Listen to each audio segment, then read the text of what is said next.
I think I'm losing my mind, trying to stay inside the lines. It's like you're running in place. Oke guys, assalamualaikum. Nama saya Siti Maftuha. Saya mahasiswi BKI semester 4 UIN SMA Banten. Jadi video ini akan membahas mengenai apa sih dampak COVID-19 bagi kehidupan pribadi dan keluarga saya. Nah, sebelumnya semua kejadian di dunia ini pasti memiliki dampak positif dan dampak negatif. Nggak semuanya kejadian di dunia ini hanya negatif saja, pasti ada dampak positifnya. Sebelum saya mengungkapkan apa aja sih dampak bagi kehidupan pribadi saya, kadang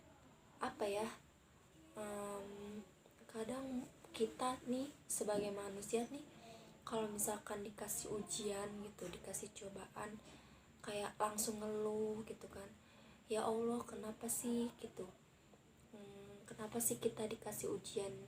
Kadang kita tuh nggak lupa gitu atas kebaikan Allah gitu kan, kayak kita dikasih kayak apa kita dikasih sehat, nikmat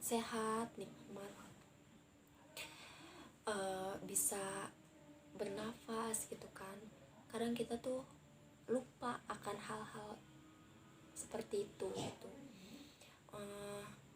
Ketika dikasih ujian, ketika dikasih cobaan gitu kan, kita selalu ngeluh, ya Allah kenapa sih gitu kan, kenapa sih kita dikasih ujian. Dan kita juga kan, Allah nggak bakal ngasih kita kesulitan di luar batas kemampuan kita. Allah pasti tahu gitu kan kemampuan kita. Dan semoga aja pandemi COVID-19 ini akan selesai. Dan salah satu cara untuk memutus rantai penyebaran COVID-19 ini, ya salah satunya kita di rumah aja dulu gitu kan, kuliah di rumah, sekolah di rumah, kerja juga di rumah gitu kan. Kalau misalkan nggak penting-penting banget, ya udah sih kita di rumah aja dulu gitu kan. Terus selalu menjaga kebersihan, selalu cuci tangan gitu kan. Kalau emang kita mau keluar pakai maskernya gitu kan. Toh ini juga buat kebaikan kita. Nah, selanjutnya yaitu apa sih dampak COVID-19 bagi kehidupan pribadi saya. Sebetulnya saya sih alhamdulillah ya, masih dikasih nikmat sehat, masih bisa bernafas, masih bisa makan, masih bisa minum, masih bisa mampu melaksanakan ibadah, sholat, ngaji gitu kan. Alhamdulillah banget gitu. Terus kayak yang biasanya nggak saya lakuin, kayak misalkan kalau di kalau di kosan tuh suka ngampus kan jam 1 gitu kan. Saya sholat zuhur itu cepet-cepet, nggak doa dulu gitu kan. Jadi kayak nggak sempet doa setiap mau ngampus gitu. Tapi semenjak di rumah ini kan lebih banyak waktu untuk beribadah, kayak ngaji, lebih doa juga lebih bisa lama gitu kan, nggak cepet-cepet kayak di kosan gitu. Ngaji juga bisa setiap waktu, padahal emang bisa sih di kosan juga, tapi kayak waktunya tuh sempit gitu, nggak seluas di rumah gitu. Dengan kondisi ini alhamdulillah sih. Terus kayak banyak ngebantu gitu kan, kayak beresin rumah gitu, nyapu gitu kan, ngepel, melakukan hal-hal yang bisa kita lakukan gitu kan, hal-hal baik yang bisa kita lakukan. Terus apa lagi ya, banyak sih hal-hal yang baik.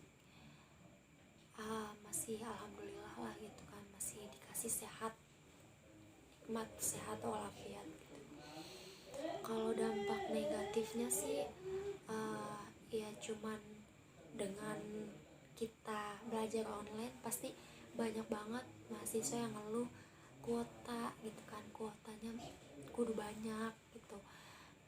Kuotanya kudu banyak, terus sinyal gitu kan, dimana tempat tinggal kita tuh kan beda-beda, dan ada yang sinyalnya emang tempatnya bagus, sinyalnya bagus, dan ada juga yang sinyalnya mohon maaf jelek gitu kan, dan susah banget dapetin sinyal itu sih.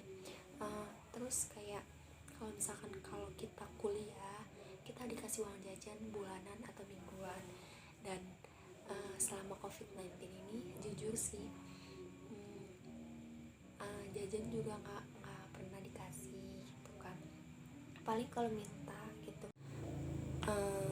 Apa ya, kalau ngomongin dampak negatif atau kalau kita ngelihatnya ke dampak negatif sih emang nggak ada habisnya gitu kan, dan ngebikin kita nggak bersyukur gitu. Dan ya udahlah gitu kan, semoga kita ambil hikmahnya aja, kita ambil positifnya aja gitu kan. Semoga pandemi ini cepat selesai dan kehidupan dan aktivitas normal seperti biasa gitu. Jangan lupa kitanya juga mesti nurut apa kata pemerintah, selalu menjaga kesehatan, jangan keluar rumah kalau yang nggak penting-penting banget gitu. Itu aja sih,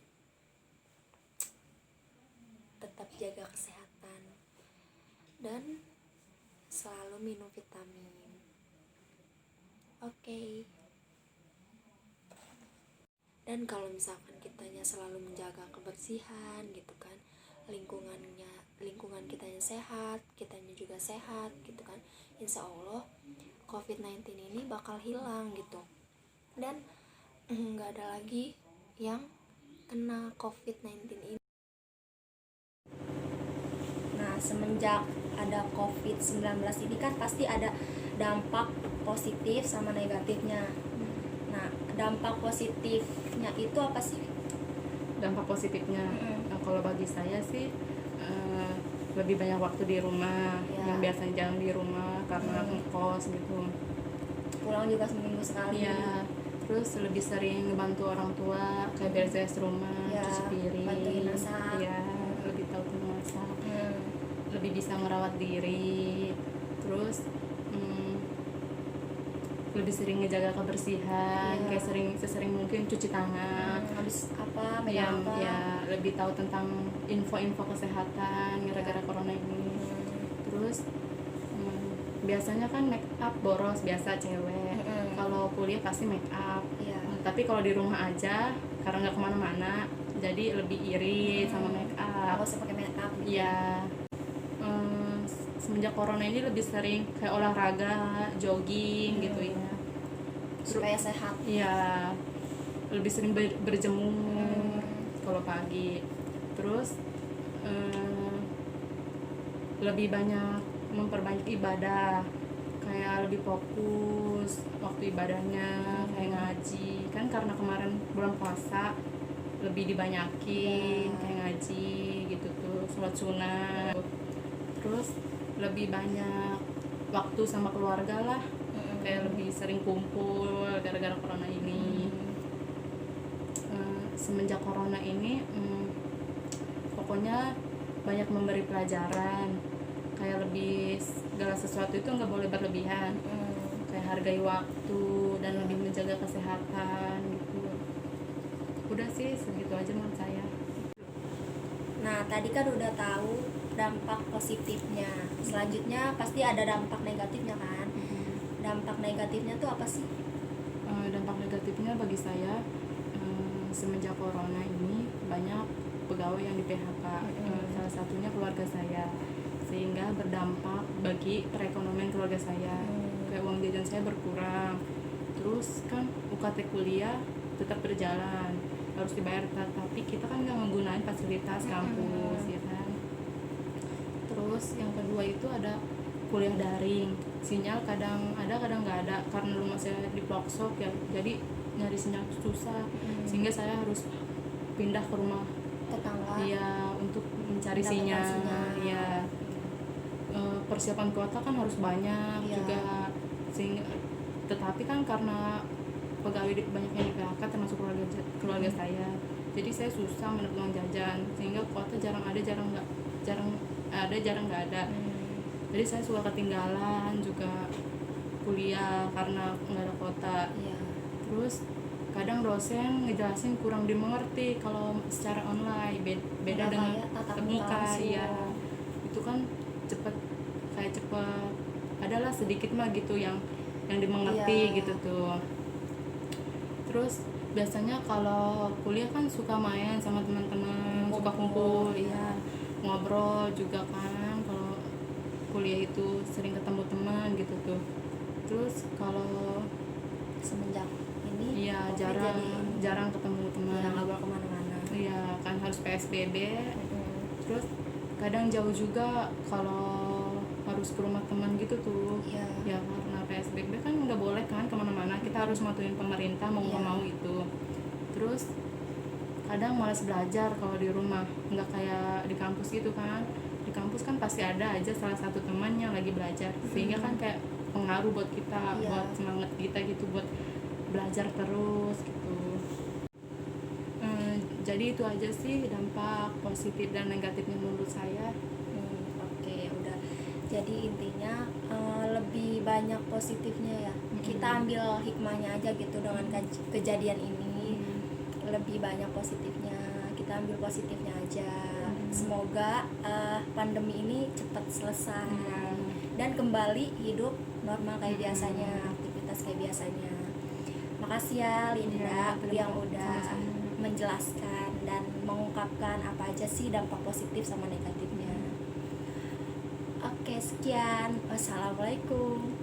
멈춘 시간 속 잠든 너를 찾아가 아무리 막아도 결국 너의 곁인 걸 결국엔 여행을 끝내 이젠 돌아가 너라는 집으로 지금 다시 way back home